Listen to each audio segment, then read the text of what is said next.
Hi, I'm Michael Day, teacher, nature photographer, and traveler. This video is about a trek to the summit of Mount Kilimanjaro, the highest mountain in Africa. At the end of the video, there is a slide with a link to my blog where you could find out about other travels and contact me. Thanks for watching.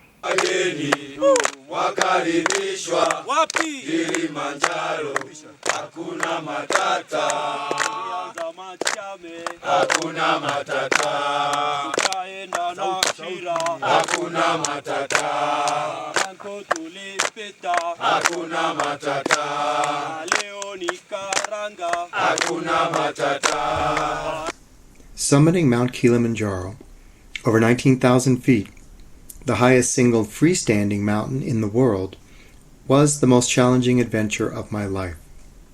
I had just turned 71, but like to think I'm fairly healthy and active.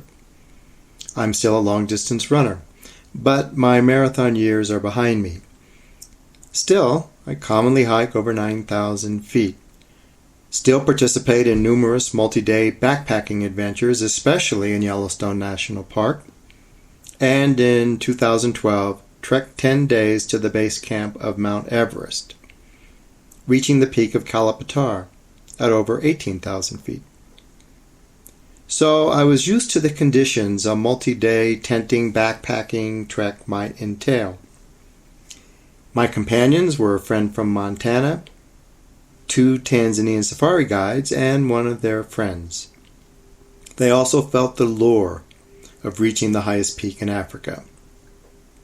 One of my Tanzanian friends knew the owner of a guiding company, Trek to Kili, known for its positive treatment of both clients and its hard-working mountain crew. So what was it like? Numerous routes can be taken to the summit of Mount Kilimanjaro, and numerous trekking packages are provided. Trek to Kili, for example, advertises 5 to 9 day options and 7 possible routes. We selected the 7-day, 6 nights Machame Route. Day 1, Machame Gate to Machame Hut. We began at Machame Gate, elevation 6,000 feet, located on the southwestern side of the mountain. It was here that we entered the national park and received our hiking permit. It was around 2 p.m. that we began our 6-hour, 6-mile hike to our first camp, Machame Hut, located at 9,900 feet. Along the way, gaining nearly 4,000 feet in elevation. Tough day, tough beginning, tough arriving to camp in the dark. But at times our initial hike was beautiful. We had passed through a lovely rainforest. Day 2, Machame Hut to Shira Hut. We woke shortly after sunrise, about 7, greeted by a member of the Trek to Kili staff, with a friendly jumbo, smiling face, and a bowl of hot water for a quick wash. Then breakfast, breaking camp, and off about 9 a.m. Dressed in shorts, light fleece, boot gaiters, and carrying a fairly light day pack with water bottle and camera. The day's trek also entailed a 6-hour ascent and covered about 5 miles. It was during day 2's hike that I first saw a lovely giant groundsel tree, whose trunk flakes to the touch and feels like balsa wood. A fun-looking tree that can live over 200 years. Our destination today was Shira Hut, located at about 12,900 feet elevation. But before reaching camp, we'd climb to 14,800 feet, acclimatize a bit and have lunch, and then descend. Reaching camp, we had lovely views of both Shira to the south, one of the 3 dormant volcanic cones that make up Mount Kilimanjaro, and Kibo to the north, whose summit was our final destination. Day 3, Shira Hut to Barranco Hut. Again, we woke about 7 and experienced the same comforting beginning to the day described in day 2. This was the longest hiking day thus far, and included a critical acclimatization day. We covered about 6 miles, ascending from 12,500 feet to 15,000 feet. Our objective was Lava Tower, a large rock formation formed from lava when Kilimanjaro was still an active volcano. After reaching Lava Tower, we slowly descended to our camp at Great Barranco, elevation 13,300 feet. Along the way, we stopped for lunch near Lava Tower. At Lava Tower, it is very tempting to want to begin the final ascent of Mount Kilimanjaro. We were just 3,700 feet below Kilimanjaro's crater, around a 7-hour climb, if we were both well rested and fully acclimatized, which we were not. So we didn't begin our final ascent to Kili's summit. Instead, we began a 10-mile traverse to the southeastern side of the mountain, another 3 days and another 10 miles, before our final assault on Kili's summit from Barafu Base Camp. Again, we woke about 7 and were treated to the same comforting beginning to the day as described earlier. Then we began our white-knuckle climb over Barranco Wall, topping out at 14,500 feet, before dropping to our next camp at the Karanga River at about 13,000 feet. This was another acclimatization day. Distance covered was only about 3 miles, but the hike took us 5 hours. Pole pole, Swahili, for slowly, slowly. Day 5, Karanga Valley to Barafu, our base camp. The day began like all the others, but anticipation of finally summiting on the next day permeated every step we took. Now, with inspiring views of the mountain before us and wonderful weather, I was still wearing shorts. Our Trek to Kili crew provided an enthusiastic departure.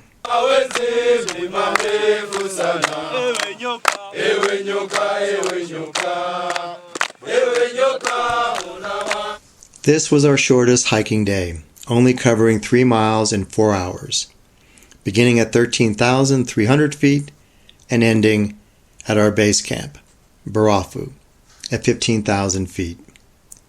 Now we had a good view of Kili's third peak, Mweka, third highest peak in Africa, after Kili's Uru Peak and Mount Kenya. We had an early dinner and tried to rest. But for the first time in 5 days, we were experiencing terrible stormy conditions. But we were also excited and ready to go. We awoke a few hours later, around 11:30 p.m., and prepared for our physical attack on the summit to begin at midnight. Hi, I'm Michael. This is our 5th day. I'm from Wyoming. I am doing this because I think it's a challenge. I think it's a challenge that most people can do if they really want to do it and prepare to do it. We're close now. We're all healthy. We're at 15,000 feet. We've got roughly 4,000 feet to go. We'll start at midnight. And though everybody's a little antsy, I think that we're ready to go. And it's even better because of my companions, and I'm looking forward to it very much. Thank you. Day 6, Barafu Base Camp, Summit, and Descent to Millennium Camp. Summit time. Few of us got much sleep, but the storm did stop, and the sky did clear, very dark, very starry, with little moonlight. But the temperature dropped to minus 12 degrees Celsius, about 10 degrees Fahrenheit. It was cold. I was now dressed in long underwear, warm socks, fleece pants, and sweater, down jacket, gloves, and knit hat. For the next 3 miles, about 7 hours, we would ascend the mountain by headlamp, reaching Stella Point, our first peak, around 8:30 a.m. This was the end of the toughest part of the climb. We rested a bit and then drudged on another 45 minutes, another mile, to our final destination, Uluru Peak, Freedom Peak. Here at the summit, I took a few celebratory photos. From here we also had clear views of Kili's crater floor, with its quickly receding glaciers, and clear views of the valleys and ice fields to the south. But the day was far from over.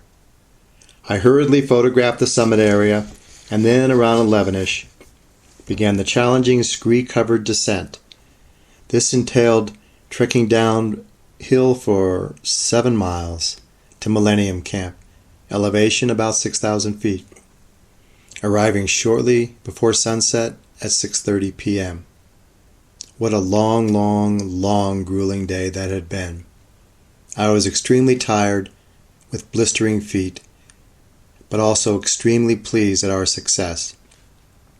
About a third of Kilimanjaro trekkers fall short of reaching the summit. Day 7. Millennium Camp to Mweka Gate.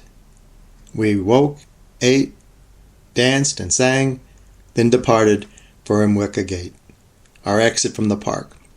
Elevation 5,580 feet, and a well-deserved restaurant stop for pizza and beer. The name of the beer, appropriately, Kilimanjaro. We'll end this video with a final Trek to Kili performance and a slide with both my blog address and contact information. Again, thanks for watching.